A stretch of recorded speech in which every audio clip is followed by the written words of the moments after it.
بسم اللہ الرحمن الرحیم۔ السلام علیکم ورحمۃ اللہ وبرکاتہ۔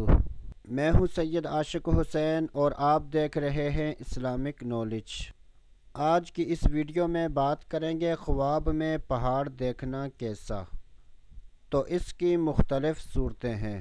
پہاڑ دیکھنا، پہاڑ کے اوپر چڑھنا، پہاڑ سے نیچے اترنا۔ حضرت سیدنا دانیال علیہ السلام نے ارشاد فرمایا کہ اگر کوئی شخص دیکھے کہ وہ پہاڑ کے اوپر چڑھ رہا ہے تو یہ اس بات کی دلیل ہے کہ وہ دوست، احباب اور رشتہ داروں کے اندر عزت حاصل کرے گا، اور اگر پہاڑ کے اوپر مشکل سے چڑھ رہا ہے تو یہ اس بات کی دلیل ہے کہ وہ غم و مصیبت کے اندر گرفتار ہوگا۔ اگر کوئی شخص دیکھے کہ وہ پہاڑ سے نیچے اتر رہا ہے تو یہ اس بات کی دلیل ہے کہ دوست اور رشتہ داروں کے اندر اس کا مرتبہ کم ہوگا۔ حضرت سیدنا جابر مغربی رحمۃ اللہ تعالی علیہ نے ارشاد فرمایا کہ اگر کوئی شخص دیکھے کہ وہ پہاڑ کے اوپر چڑھ رہا ہے تو یہ اس بات کی دلیل ہے کہ اس کی مراد پوری ہوگی۔ حضرت سیدنا امام جعفر صادق رحمۃ اللہ تعالی علیہ نے ارشاد فرمایا کہ خواب میں پہاڑ دیکھنے کی 5 تعبیریں ہیں: بادشاہت ملنا،